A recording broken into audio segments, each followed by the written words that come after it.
하나님 말씀 함께 보겠습니다. 예레미야애가 2장 11절에서 19절 말씀 함께 보시겠습니다. 성경 예레미야애가 2장 11절부터 19절까지 한 절씩 교독하도록 하겠습니다. 내 눈이 눈물에 상하며 내 창자가 끊어지며 내 간이 땅에 쏟아졌으니 이는 딸 내 백성이 패망하여 어린 자녀와 젖먹는 아이들이 성읍 길거리에 기절함이로다. 그들이 성읍 길거리에서 상한 자처럼 기절하여 그의 어머니들의 품에서 품이 떠날 때에 어머니들에게 이르기를 곡식과 포도주가 어디 있냐 하다. 딸 예루살렘이여, 내가 무엇으로 내게 증거하며 무엇으로 내게 비교할까? 처녀딸 시온이여, 내가 무엇으로 내게 비교하여 너를 위로할까? 너의 파괴됨이 바다같이 크니 누가 너를 고쳐줄 소냐? 내 선지자들이 내게 대하여 빼고 어리석은 묵시를 보았으므로 내 죄악을 드러내어서 내가 사로잡힌 것을 들키지 못하였다. 그들이 거짓 경고와 미혹하기에 할 것만 보았도다. 모든 지나가는 자들이 다 너를 향하여 박수치며 딸 예루살렘을 향하여 비웃고 머리를 흔들며 말하기를 온전한 영광이라, 모든 세상 사람들의 기쁨이라, 일컫던 성이 이 성이냐 하며 내 모든 원수들은 너를 향하여 그들이 입을 벌리며 비웃고 이를 갈며 말하기를 우리가 그를 상태했다. 우리가 바라던 날이 과연 이날이라. 우리가 얻기도 하고 보기도 했다 하다. 여호와께서 이미 정하신 일을 행하시고 옛날에 명령하신 말씀을 다 이루셨으며 긍휼히 여기지 아니하시고 무너뜨리사 원수가 너로 말미암아 즐거워하게 하며 내 대적자들의 불로 높이 들리게 하셨도다. 그들의 마음이 주를 향하여 부르짖기를 딸 시온의 성도가 너는 밤낮으로 눈물을 강처럼 흘릴지어다. 스스로 쉬지 말고 내 눈동자를 쉬게 할지어다. 19절 함께 보겠습니다. 초저녁에 일어나 부르짖을지어다. 내 마음을 주의 얼굴 앞에 물쏟듯 할지어다. 감기를 어깨에서 주여 기진한 내 어린 자들의 생명을 위하여 주를 향하여 손을 들지어다 하였도다. 아멘. 지난주 초에 한국에서 엄청나게 많은 비가 내렸습니다. 주로 이제 서울의 강남을 중심으로 비가 쏟아졌는데 이 비로 인해서 많은 인명과 재산이 피해가 생겼습니다. 뉴스에 따르면 100년 만에 내리는 비다 이렇게 얘기하는데 저도 이제 신문과 방송을 통해서 보면서 깜짝 놀랄 정도였습니다. 우리가 사는 곳은 어디든지 이 재난이라는 것이 존재합니다. 제가 처음 미국에 이민 와서 살았던 그 LA는 지진으로 유명합니다. 큰 지진은 이제 가끔 일어나지만 작은 지진들은 심심치 않고 일어나는 곳이 이제 LA 지역입니다. 제가 다음으로 살았던 이 달라스라는 곳은 토네이도가 무섭습니다. 제가 직접 목격을 했는데 거의 폭격을 맞은 듯이 쓸고 지나가는 그런 모습을 제가 볼 수가 있었습니다. 우리가 사는 시카고는 큰 자연재해는 그래도 좀 덜한 편입니다. 겨울이 되면 눈이 하도 많이 오고 또 많이 춥기 때문에 그것으로 인해서 좀 힘든 것은 있지만 그래도 이제 큰 자연재해는 상대적으로 좀 덜한 편입니다. 그런데 우리가 사는 인생에도 이 환란이라는 것이 있습니다. 그리고 대부분의 환란은 갑작스럽게 우리를 찾아오게 되는데 이 환란에 직면하면 그 어려운 현실에 대해서 탄식을 하게 됩니다. 힘든 현실이 너무 답답해서 자연스럽게 탄식이 나옵니다. 오늘 말씀이 기록된 예레미야 애가는 환란으로 인한 탄식이 여러 군데 기록되어 있습니다. 예레미야 애가를 기록한 분은 이제 예레미야 선지자입니다. 유다가 바벨론에 멸망할 즈음에 활동했던 선지자입니다. 그래서 예레미야 선지자에게는 별명이 있습니다. 눈물의 선지자입니다. 눈물의 선지자. 그 당한 환경이 너무 힘들고 또 어렵기 때문에 또 너무 답답해서 환란 가운데 탄식하면서 살았기 때문에 또 눈물을 흘렸기 때문에 이제 눈물의 선지자다라는 별명이 있습니다. 근데 예레미야가 눈물로 쓴 그런 슬픈 편지와도 같은 기록이 오늘 말씀이 기록된 예레미야의 애가입니다. 글자 그대로 예레미야가 기록한 애가, 슬픈 노래입니다. 자, 그런데 이처럼 환난과 탄식이 있음에도, 그런 환경임에도 예레미야는 하나님께서 함께 하심을 믿고 살았습니다. 오늘 말씀을 통해서 탄식 중에 만나는 하나님, 과연 어떤 의미가 있는지 함께 한번 묵상해 보겠습니다. 자, 먼저 하나님께서는 가장 깊은 환난에서 부르짖는 탄식을 들어주십니다. 오늘 말씀에서 예레미야가 자기의 현재 상황에 대해서 이렇게 표현합니다. 11절 보시면 내 눈이 눈물에 상하며 내 창자가 끊어지며 내 간이 땅에 쏟아졌으니 이는 딸내 백성이 패망하여 어린 자녀와 젖먹는 아이들이 성읍 길거리에 기절하미로다. 예레미야가 얼마나 많은 눈물을 흘렸는지 눈물로 인해서 눈이 상할 정도입니다. 그 정도로 많은 눈물을 흘렸습니다. 그리고 마음이 답답해서 창자가 끊어진다. 여기 창자가 끊어진다. 너무 마음이 아파서 창자가 끊어질 정도라는 겁니다. 이 창자가 끊어진다는 말을 죄송합니다. 한자어로는 이 단장이라고 말합니다. 단장, 장이 끊어진다는 말입니다. 옛날 중국에서 어떤 병사가 장난으로 이제 원숭이 어미가 있는데 어미가 데려오던 원숭이 새끼를 빼앗아서 도망을 치게 하겠습니다. 그래서 배에 타서 강물을 따라서 계속 내려갑니다. 근데 그 모습을 보고 원숭이 어미가 뒤를 쫓습니다. 계속 따라옵니다. 계속 따라오는데 원숭이 어미가 이제 한 100리 정도를 아주 먼 거리를 쫓아오다가 이제 힘이 지쳐서 도저히 못 가게 돼서 마지막 힘을 짜내서 배로 뛰어듭니다. 그리고 쓰러져 버립니다. 근데 그 배 안에 있던 병사들이 보니까 원숭이 어미의 배가 이상합니다. 그래서 이제 배를 갈라보니 창자가 다 끊어져 있더라는 겁니다. 그러니까 그 마음이 얼마나 애달픈지 창자가 다 끊어졌습니다. 예레미야는 지금 국가적인 위기와 백성의 고통을 가리켜서 이렇게 표현합니다. 12절에 보시면 그런 어려움 가운데 처해 있는 아주 비극적인 장면이 나옵니다. 어린아이들이 환난 가운데 목숨을 잃는 장면입니다. 그러니까 어린아이들이 이제 굶주림 속에서 마지막으로 죽어가면서 하는 말이 있습니다. 곡식과 포도주가 어디 있느냐. 그러니까 죽는 순간에도 어린아이들이 먹을 것을 찾는 겁니다. 그러니까 그 정도로 비극적인 상황입니다. 그러니까 전쟁으로 인해서 바벨론의 침략으로 인해서 온 나라가 이렇습니다. 그러니까 한 나라를 잃게 되면 이런 비극적인 일이 생긴다는 것입니다.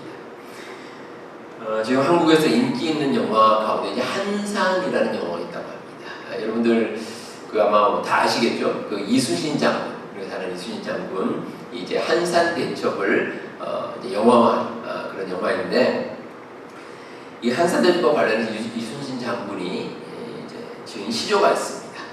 한산섬 달 밝은 밤에 이렇게 시작하는데 그 마지막 부분이 남의 애를 끝나니 이렇게 말합니다. 이게 애라는 창자입니다.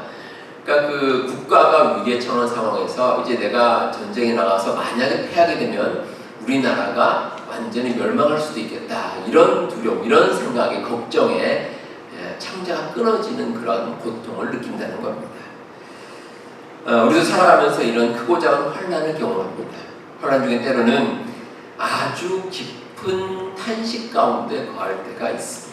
완전히 바닥으로 떨어지는 지경입니다. 도저히 앞이 보이지 않고 어떻게 해야 될지 모르는 상황입니다. 정말 절망 같은 상황입니다. 아마 여러분들도 그런 경험 해보셨을 겁니다.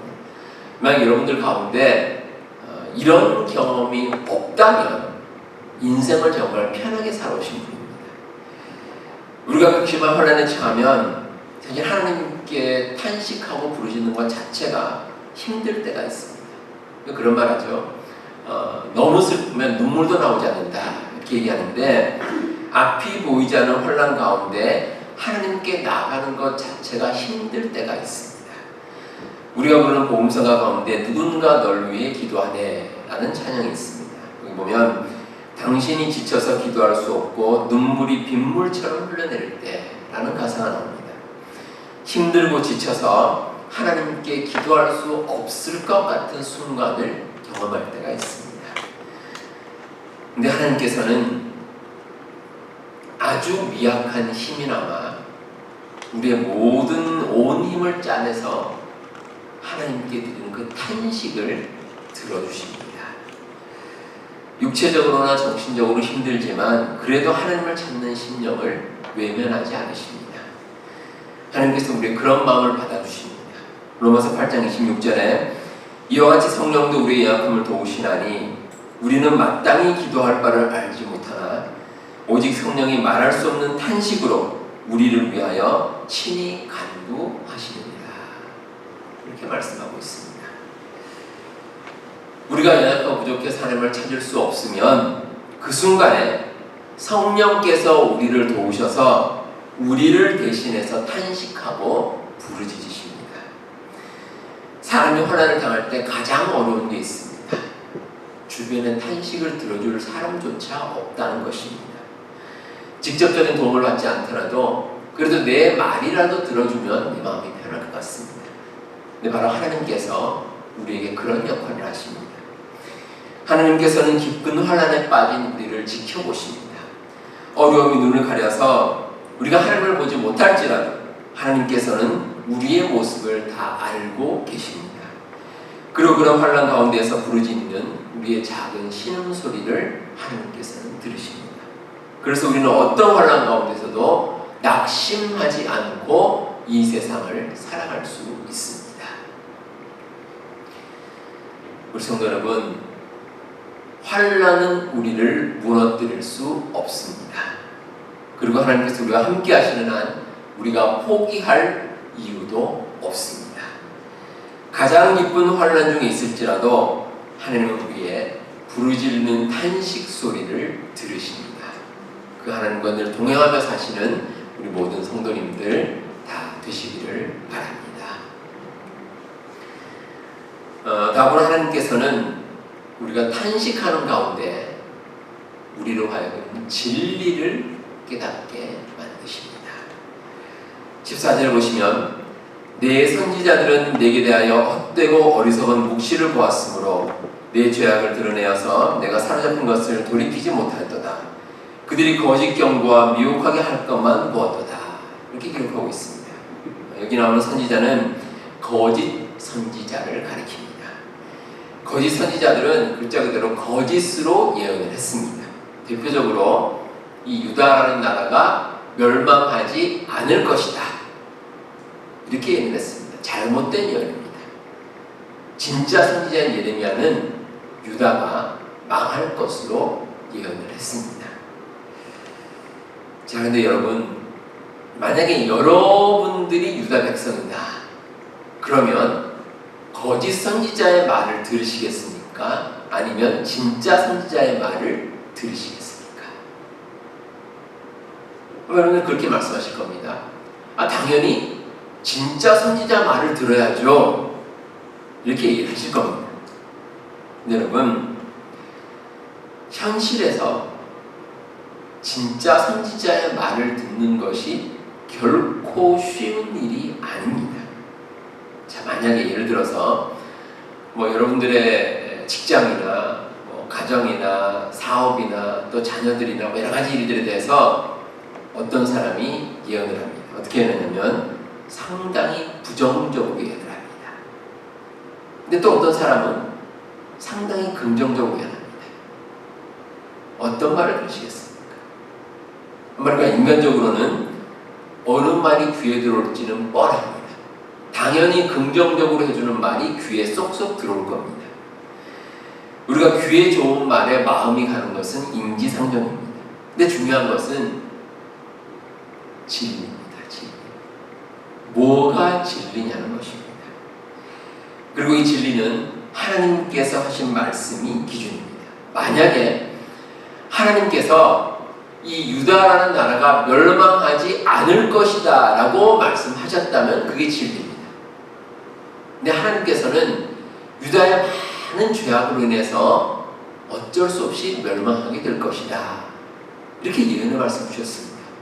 그렇다면 그 말씀을 그대로 받아서 전하는 것이 진리입니다. 우리가 어떤 말씀을 듣거나 어떤 일을 겪을 때 가장 먼저 생각해야 될 것은 하나님께서 말씀하신 진리가 어디에 있냐는 겁니다. 과연 어디에 있느냐? 예레미야는 그 진리를 선포하는데 자기의 모든 것을 다 바쳤습니다. 왕과 같이 권력을 가진 사람 앞에서도 굴하지 않았습니다. 그리고 다수의 사람들이 있을지라도 그들의 말에 좌우되지 않았습니다. 이렇게 진리를 지켜가는 가운데 이 예레미야는 큰 구덩이에 던져져서 큰 고난을 겪었고 굶주림과 고통 가운데 지내야 됐습니다. 그럼에도 불구하고 예레미야는 하나님께서 말씀하신 진리를 결코 놓쳐버리지 않았습니다. 끝까지 붙들고 있었습니다. 이 예레미야도 사람인데 편한 삶이 좋다는 거 왜 모르겠습니까? 그냥 눈 한번 다 감고 뭐 왕이라든지 사람들이 원하는 말 해줄 수도 있습니다. 근데 하나님께서 말씀하신 게 그게 아니라는 겁니다. 그래서 예레미야는 끝까지 하나님의 진리를 붙들고 그 진리대로 말씀을 전했습니다. 근데 거짓 선지자들은 그렇게 하지 않았습니다. 거짓 선지자들은 하나님께서 하신 말씀은 안중에도 없었습니다. 그냥 백성들이 원하는 말, 사람들이 원하는 말 그대로 해줄 뿐이었고, 그리고 이런 거짓 예언의 대가로 이 거짓 선지자들은 호의호식했습니다. 근데 어떻습니까? 결과적으로 유다는 멸망하고 말았습니다. 많은 사람들이 진리를 외면했지만 결과가 진리를 말해줍니다. 진리는 사라지지 않습니다. 근데 이런 탄식 가운데 이 백성들도 드디어 진리를 알게 됐습니다. 아, 예레미야 선지자를 통하신 말씀, 그 말씀이 진리였구나. 탄식하면서 그래도 진리라는 소중한 것을 깨닫게 됐다는 것입니다. 어느 심리학자가 이런 말씀을 하는 것을 제가 들었습니다. 인간은 보통 심리적으로 어떤 일이 있으면 그 결과를 통해서 교훈을 얻는다고 합니다. 예를 들어서 우리에게 좋은 일이 있습니다. 어떤 일을 했는데 좋은 결과가 생깁니다. 그러면 앞으로도 그 일을 계속합니다. 근데 어떤 일을 했는데 결과가 좋지 않습니다. 그러면 다시는 그 일을 하지 않습니다. 잘 하지 않습니다. 그게 이제 인간이 본능적으로 심리적으로 그렇게 한다고 합니다. 그런데 예외가 한 가지 있습니다. 도박입니다. 이 도박이라는 것은 결과가 뻔합니다. 도박해서 대부분 돈을 잃습니다. 그런데 또 도박을 합니다. 그 왜 그런 줄 아십니까? 운이라고 생각해서 그래요. 운이라고 생각해서. 이 도박이라는 것은 운이기 때문에 내가 지금까지 많이 잃었기 때문에 이제는 딸 때가 됐구나. 이렇게 생각하고 도박을 한다는 겁니다. 그래서 나중에는 결국은 거기에 빠지게 되면 패가 망신한다는 겁니다. 근데 여러분, 믿음은 이와 완전히 정반대입니다. 하나님께서 역사의 주관자시라는 것을 믿으면 이 세상이 운이라는 것에 좌우되지 않는다는 것을 우리가 똑바로 깨달을 수가 있습니다. 다른 어떤 조건이나 변수가 삶을 좌우할 수 없습니다. 오직 하나님의 말씀만이 진리입니다. 이건 우리 인간의 생각이나 인간의 경험이나 지식으로 좌우되지 않습니다. 우리 인간이 생각하는 운에 의해서도 좌우되지 않습니다. 이 진리는 변하지 않고 영원히 계속될 것입니다. 이게 바로 하나님께서 우리에게 주신 말씀이고 하나님의 진리입니다. 하나님께서 우리가 탄식하는 가운데 거하게 하실 때가 있습니다. 일단 탄식하게 되면 참 많은 것이 힘듭니다. 하지만 포기하지 말고 정신을 차려야 될 이유는 그 힘든 순간에 발견하는 진리 때문입니다. 어렵고 힘든 탄식 가운데서도 하나님께서 주시는 진리를 온전히 발견하시는 우리 성도님들 다 되시길 바랍니다. 마지막으로 탄식 가운데서도 우리의 기도는 계속되어야 할 것입니다. 탄식의 상황은 참 절망적인 상황입니다. 절망에 빠지게 되면 우리 마음이 답답하고 이 기도도 잘 나오지 않습니다. 제가 앞서 말씀드린 것처럼 우리가 무엇을 기도해야 될지 잘 생각이 들지 않을 때도 있습니다. 왜냐하면 처한 상황의 무게가 너무 힘듭니다. 그 무게가 너무 힘들기 때문에 우리가 솔직히 뭘 기도해야 되나? 이 기도가 제대로 나오질 않습니다.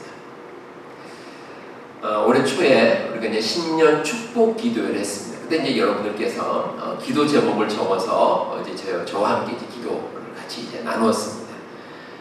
지난 주간에 우리가 우리 자녀들을 위해 기도할 때도 이제 기도 제목을 써서 함께 이제 나눴는데, 제가 여러분들이 이제 주신 그 기도 제목을 쭉 이렇게 읽어보면은 그 기도 제목이 우리의 현실 가운데 이루어질 수 있는 가능성 있는 것이 대부분입니다.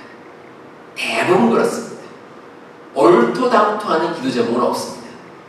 제가 하나씩 보면 다 그래도 가능성이 있는 것들입니다. 그런 것들을 기도 제목으로 삼고 기도를 하십니다. 근데 우리가 절망적인 상황에서 탄식만 가득할 경우에는 기도 제목이라는 말 자체도 의미가 없습니다. 왜냐하면 뭔가 우리가 그래도 소망이 보여야 기도를 하는데 이게 눈앞이 캄캄합니다. 그러면 기도가 나오지 않을 때가 있습니다. 근데 예레미야도 그렇습니다. 참 힘든 상황입니다. 근데 그럼에도 예레미야가 택한 것은 하나님께 드리는 기도였습니다. 예레미야가 뭐 특별히 기도 제목을 놓고 기도하지 않았습니다. 그냥 자기의 마음을 하나님께 쏟아냈습니다. 18절과 19절에 보시면 예레미야 10년이 잘 기록되어 있습니다. 주를 향하여 부르짖기를 밤낮으로 눈물을 강처럼 흘릴지어다. 내 마음을 주의 얼굴 앞에 물 쏟듯 할지어다. 이렇게 고백합니다. 지금 예레미야가 뭐 특별한 기도 제목까지 기도한 게 아닙니다. 그냥 눈물을 줄줄 흘리는 겁니다. 하나님 앞에 나가서 그냥 눈물을 흘립니다. 그리고 하나님 말을 생각하고 목적을 가지고 기도하는 것이 아니라 그냥 솔직하게 그냥 자기의 마음을 내놓고 하나님께 기도를 드립니다.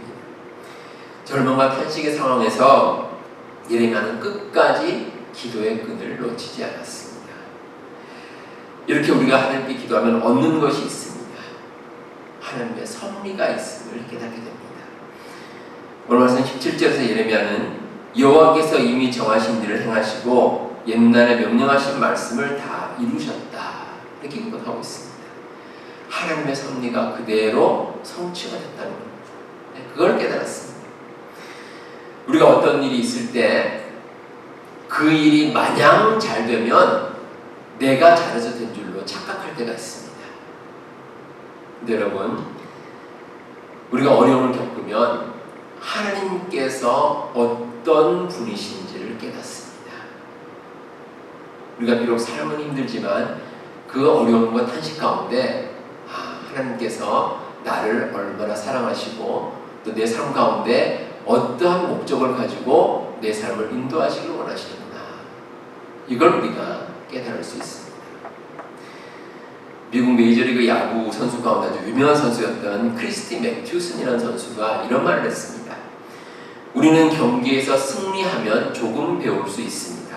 하지만 경기에서 패배하면 모든 것을 배울 수 있습니다. 하나님께서 우리로 하여금 진리를 깨닫게 하시기 위해서 때로는 탄식하게 만드실 때가 있습니다. 이 환난이라는 것은 그냥 당하는 고난이 아닙니다. 인간적인 넋두리로 끝나는 시간도 아닙니다. 하나님의 귀한 섭리를 찾고 그 진리를 하나씩 깨달아 나가는 시간입니다. 무엇보다 중요한 시간입니다. 어려움 가운데 드리는 기도를 통해서 우리는 이렇게 귀한 것들을 발견해 나갈 수 있습니다. 우리 성도 여러분, 혹시 여러분 삶 가운데 이런 탄식 가운데 있을지라도 그 가운데 계신 하나님을 만나시기 바랍니다. 하나님께서는 여러분들 지금까지 삶을 지켜주셨고 삶의 어려운 순간에도 여러분들을 버리지 않고 여러분들을 붙들어 주셨습니다. 앞으로의 삶 가운데서도 아마 여러분들이 어려움을 만날 수 있습니다. 그 어려움 가운데서도 용기를 잃지 마시고 탄식 가운데 우리와 함께 하시는 그가 하나님 붙들고 담대하게 이 세상 살아가시는 우리 모든 성도님들 다 되시길 바랍니다. 기도하겠습니다. 하나님 아버지 감사합니다. 우리가 살아가는 가운데 여러 가지 환난을 겪을 때가 있고 그 어려움 가운데 우리가 탄식할 때가 있습니다. 그러나 그 탄식 가운데서 하나님께서는 저희들과 함께 하시고 저희들을 붙들어 주심을 저희들이 믿습니다. 힘든 상황에서도 하나님께 나아가 기도하게 하시고 하나님께 모든 것 맡기며 살아가는 우리 모든 교우들 되게 하여 주옵소서. 지금도 엎드려 기도한 우리 교우들의 기도를 들어주시고 응답하여 주시옵소서. 간절한 마음의 손을 이루어 주시고 저희들의 모든 삶이 오직 하나님 한 분께만 있음을 늘 고백하며 살아가는 우리 모든 교우들 되게 하여 주옵소서. 우리 앞에 계셨던 모든 교우들 건강시켜 주시고 저희들의 가정과 생업을 지켜 주옵소서. 저희들이 이 세상 살아가면서 힘들지 않게 하시고 하나님께서 내려주신 은혜와 축복으로 날마다 하나님을 고백하며 하나님께 영광 돌리며 살아가는 우리 모든 교우들 되게 하여 주옵소서. 모든 말씀 예수님 이름으로 기도하옵나이다. 아멘.